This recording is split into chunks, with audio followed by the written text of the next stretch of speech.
Why do you always look at me like I'm a mistake you wish you never made? Her voice broke the silence like glass shattering against marble.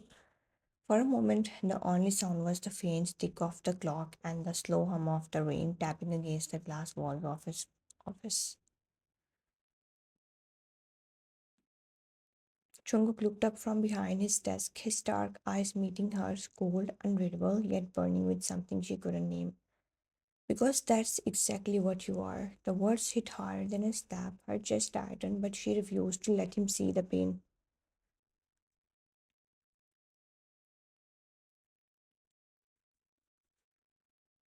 Then why marry me at all? No one forced you to sign those papers. He stood unbuttoning his cuffs, his every movement calm yet deliberate, the kind of calm that name right before a storm. You think I wanted this? You think I enjoy coming home to a stranger wearing my last name?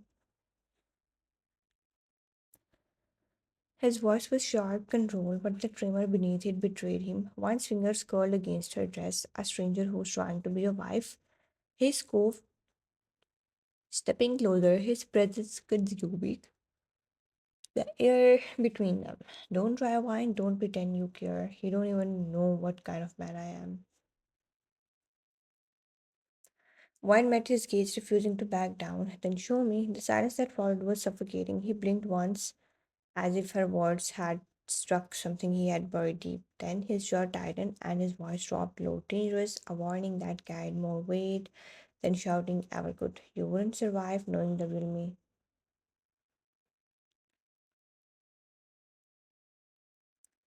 The tension crackled like fire. You could feel his breath close, uneven, as if even he was surprised by the storm raging inside him.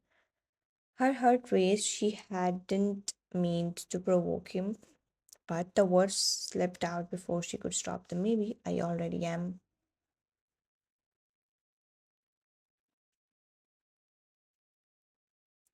Something in his eyes changed, the anger twisting into something darker, something raw. He took another step, his hand brushing the edge of the desk beside her, caging her without even touching her. You are walking on dangerous ground, Mrs. Jones. I already live there.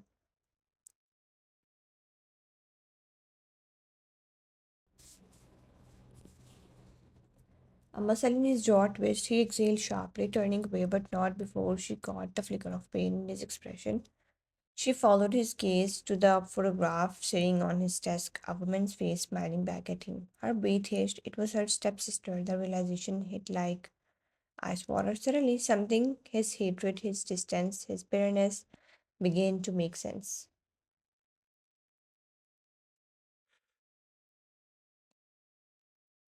But before she could say a word, his voice cut through the air. Get out. She didn't move. Jungkook, I said get out. This time he shouted, not cold, broken. His hand slammed against the desk, the sound echoing through the room.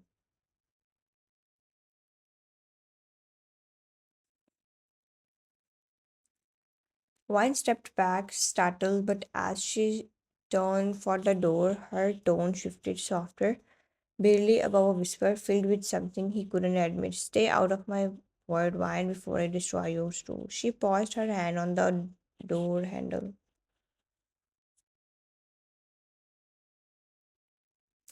The pain in his voice lingered in the air, and she realized, maybe for the first time, that his cruelty wasn't hatred, it was protection. From himself, the June mansion became your cage, beautiful, grand, and utterly empty. You live two rooms apart, two worlds apart.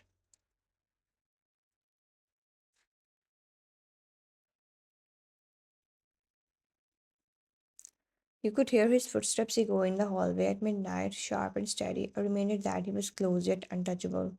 At breakfast, he had sit across from you reading the newspaper while the silver cutlery clinked softly between you both. Do you want more coffee? No. That was the longest conversation you had in days.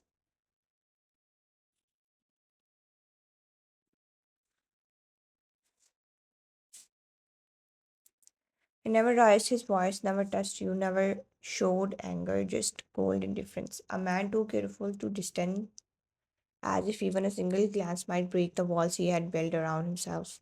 But sometimes late at night, you would feel at the wear of his gaze when you pretend to sleep. You had sensed him lingering by your door, the faint shadow of his figure slipping into the room just long enough to look at you.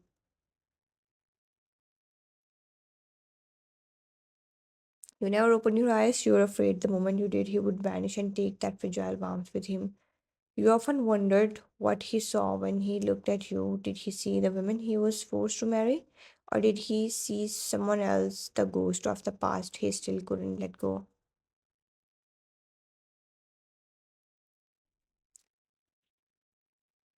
There were nights you heard him in the study, his voice low, angry, speaking on the phone.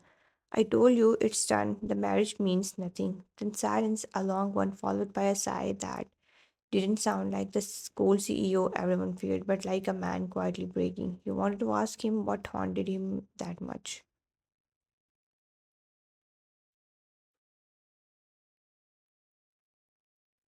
You wanted to tell him that not every cage was meant to stay locked, but when morning came, he had passed by you, even eyes forward, expression blank, pretending last night never existed, and you would smile softly and pretend not to notice that the one who swore he would never care was already starting to watch you too long. The house was unusually quiet that night. The kind of quiet that makes your own heartbeat sound too loud. You hadn't seen Jungkook all day, not at breakfast, not at dinner. His untouched coffee cup still sat on the counter, long gone cold. Something about that bothered you more than you wanted to admit. You told yourself you didn't care.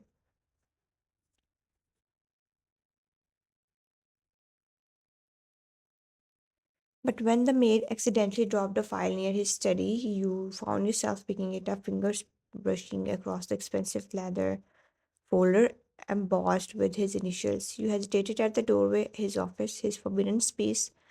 The door was slightly ajar, the faint light spilling into the dark hallway. You just return it and leave. You told yourself. You stepped inside. The room smelled like him cigar, smoke, and something faintly intoxicating. The faint hum of the city lights glowed through the glass wall behind his desk. His jacket hung on the chair, cufflinks scattered on the table like discarded pieces of his carefully built armor.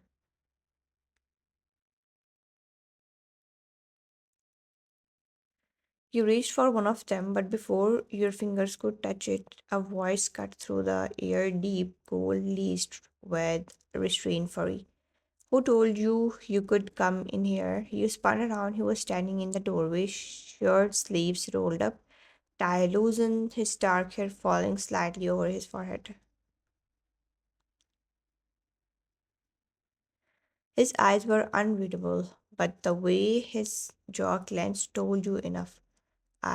Your file, the maid dropped it. I was just returning. He was already walking toward you, his steps slow, deliberate, each one echoed like a threat. You always have an excuse, don't you?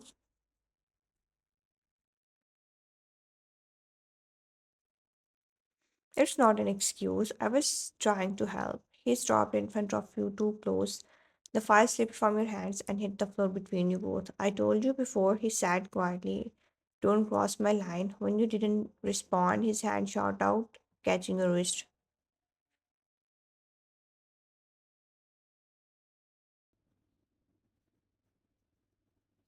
His grip wasn't cruel but firm enough to make your breath hitch.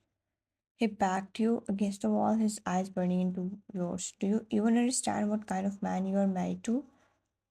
You tried to pull away, but his fingers only tightened slightly, not in violence but in conflict. His breath hit your cheek warm, uneven. You could feel it the crack in his composure, the war he was fighting with himself. Then tell me, your voice trembled, half anger, half play. Tell me what kind of man you are, Jungkook. For a second, the mask slipped, his eyes softened despairingly, and his jaw trembled, but then he turned his face away, trying to hide it.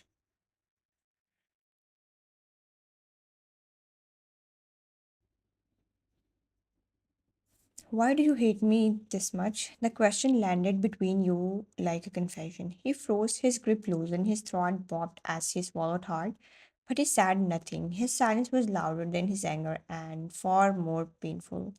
He stepped back slowly, his hand falling from yours.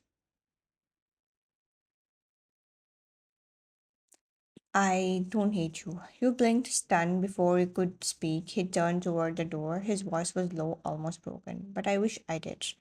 And just like that, he was gone, leaving you pressed against the wall, your wrist still tingling where he had touched you, your heart breaking over a man who refused to love but couldn't stop feeling.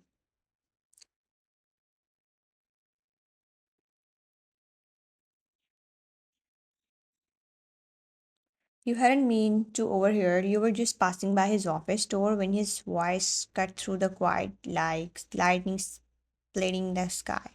I told you already this marriage was never supposed to mean anything. His words hit like a punch to his chest through the half open door. You could hear him freezing, his voice low, rough, trembling at the edges with anger. His assistant and closest friend sounded exasperated. You keep saying that, but you're not fooling anyone. Jungkook, you're already in too deep. Jungkook laughed bitterly. In too deep? Don't be ridiculous. I married her for business, for the company, for the promise I made to her father. That's it.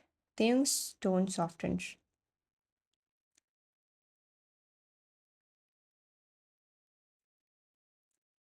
You were not angry at her, Jungkook. You were angry at yourself because she reminds you of someone else. The silence that followed was deafening. You pressed a trembling hand to your mouth, heart pounding painfully. Someone else?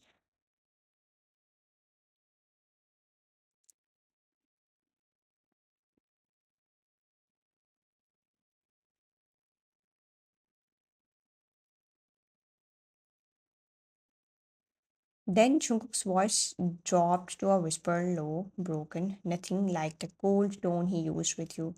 Every time I look at her, I see her, the woman who ruined me, his her sister, the one I swore I would never forgive. Your knees went weak, you staggered back, the world tilting around you, so that was it.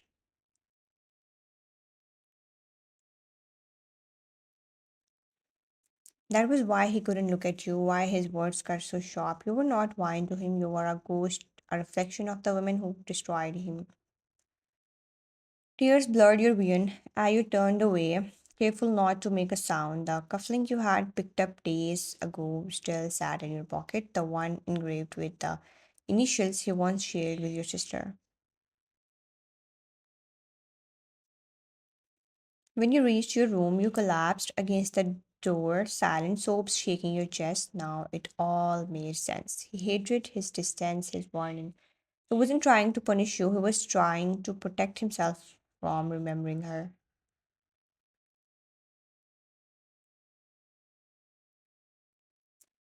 The night it all broke apart, it rained hard, relentless, the kind of rain that makes the world look blurred as if even the sky is tired of pretending. You found him in the study again, a half empty glass of whiskey on the table, his shirt unbuttoned, his tie discarded. The storm outside mirrored the one inside him.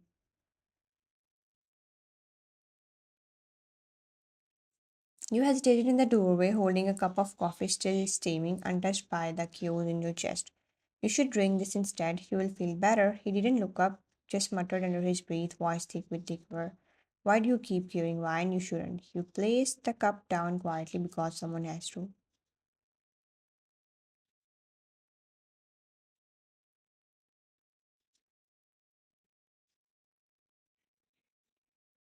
For a moment, he just stared at the glass in his hand, then at you, eyes heavy, unfocused, but full of something wrong. You shouldn't have married me, shouldn't have run the moment you had the chance. Maybe I should have, but I didn't. He laughed, low broken, the kind that sounded more like a cry. Then, in one terrible heartbeat, he whispered a name that wasn't yours.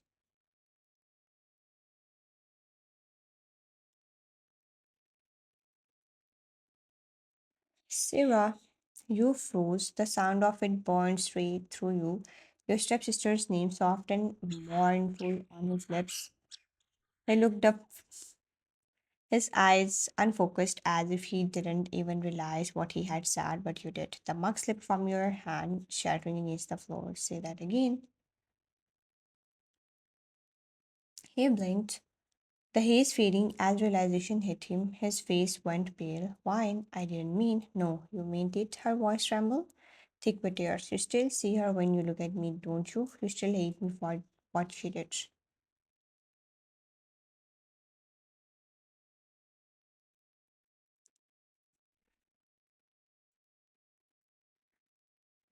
Jungkook stood abruptly, reaching for her wrist, but she stepped back, shaking her head. Don't touch me. Her tears fell freely now, mixing with the rain outside. I was never hurt, Jungkook, but you never even gave me a chance to be me.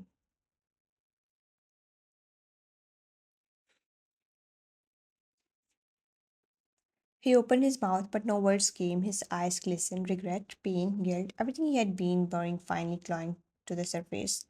Wine turned away, her voice breaking. You can keep your ghost. I'm done living in the shadows. She walked past him, her footsteps echoing through the empty corridor.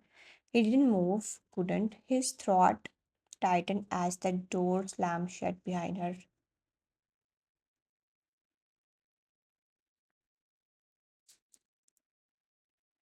That was the first time John Chunguk felt something he couldn't know he was capable of. Fear, not of losing control, but of losing her. The house felt different after that night, colder, quieter, as if even the walls refused to carry his voice anymore.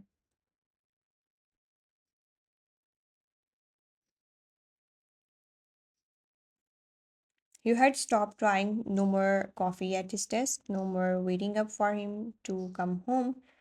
You moved through the mansion like a shadow, distant, polite, invisible, and Chungkook noticed. He noticed everything: the untouched breakfast, the way your perfume lingered in the hallway but never in his room.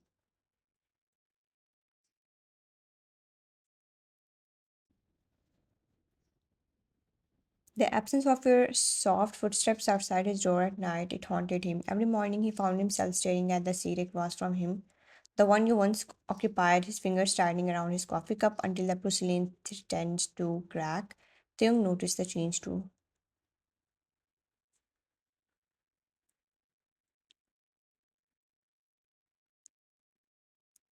You finally managed to destroy the only person who actually cared for you. Jungkook didn't answer, he couldn't because every word felt true. One evening, he came home early, something he hadn't done in months. The rain had stopped, leaving the air damp and heavy. He found you in the garden, sitting alone beneath the pale glow of the lamps, your knees pulled to your chest as you watched the sky.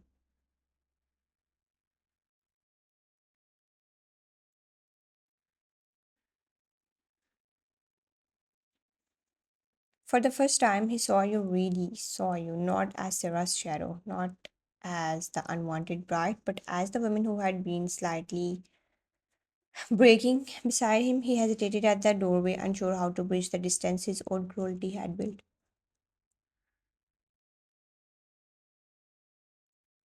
You will catch a cold sitting out here. He didn't look at him. Then at least I'll feel something. The word struck him harder than he expected. He took a step closer, but your tone made him stop. Why are you here, Jungkook? You have made it very clear that my presence disgusts you.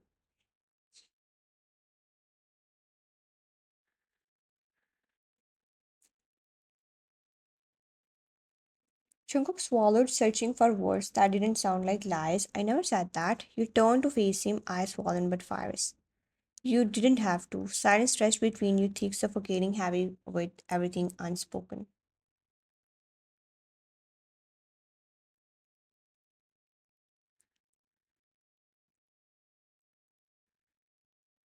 He wanted to say, I'm sorry. He wanted to say, I was wrong, but all that came out was a whisper. You don't deserve this, any of this. You laughed bitterly, a sound that broke him more than any tear. You're right, I don't. And you stood walking past him, leaving the faint scent of lavender and heartbeat in your wake.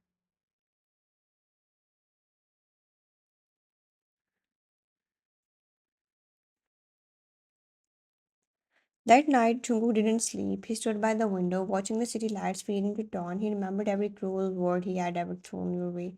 Every time he had watched you flinch and turn away as if it didn't matter, but it did.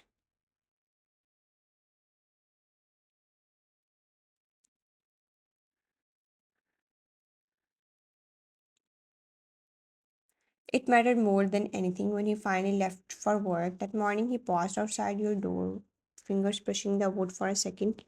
He almost knocked, almost, but fear won again. Fear of rejection, fear of being too late. So Instead, he left a single pressure, quiet, subtle, but full of meaning.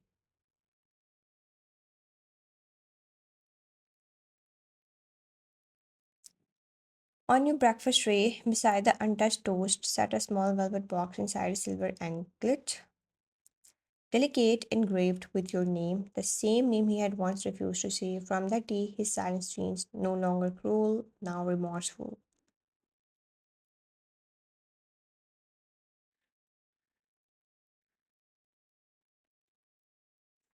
He had stopped by the dining hall earlier, waiting, hoping you would join. He had asked the maids if you had eaten, though he never admitted why. And every time your paths crossed, his gaze lingered just a second too long. But you didn't melt this time. You couldn't.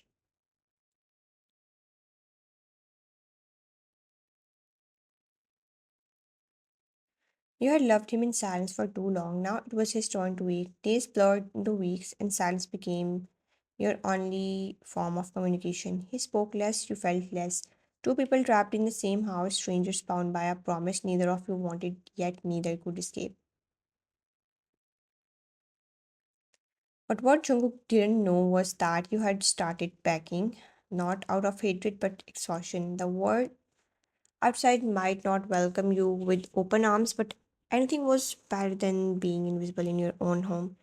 You folded your clothes quietly that night, each piece a memory, every silk blouse, every perfume bottle he had once gifted not out of love.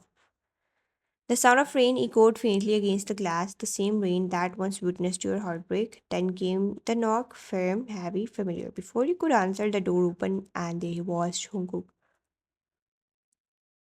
Stood in the doorway, soaked to the bone, hair disheveled, eyes burning with something you had never seen before fear.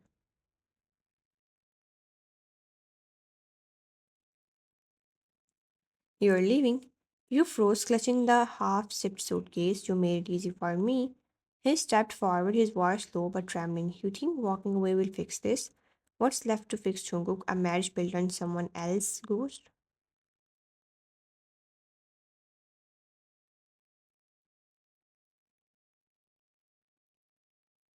His jaw clenched, a muscle twitched in his cheek. Don't say that. Then what should I say? That I'm grateful to be your second choice, that I am flattered when you accidentally call me by her name. Your voice broke at the end, but you didn't hide it this time.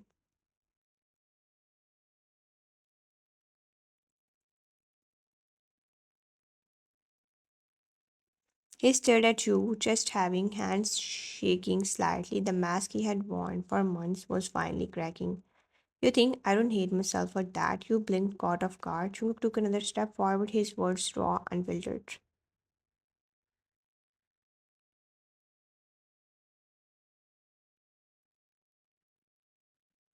Every time I look at you, I see what I lost, what she destroyed, but it's not you I hate. It's myself because you remind me of everything I try to bury and everything I'm starting to feel again. He stopped, breathing hard. The rain outside grew louder as if echoing his confession. And what is that, Jungkook?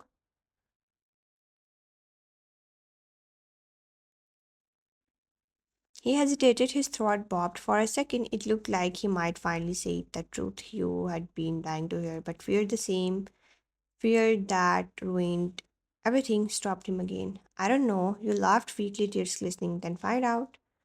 Just don't do it while I'm still breaking.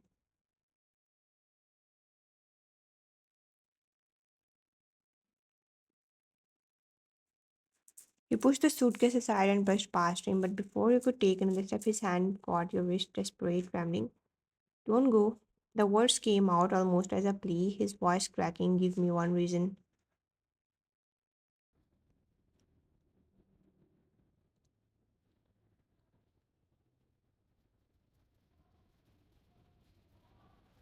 I looked at you, really looked, and for the first time, there was no arrogance, no pride, just raw, terrified emotion. Because if you walk out that door, I won't survive it. The truth in his voice made your heart falter, but you still stepped back. Then maybe it's time you learn how.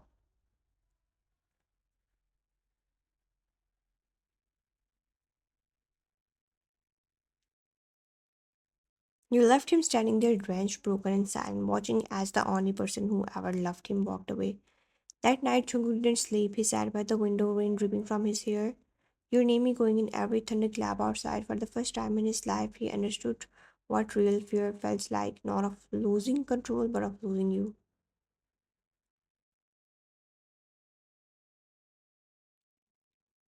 Sometimes love doesn't end with goodbye, it begins there.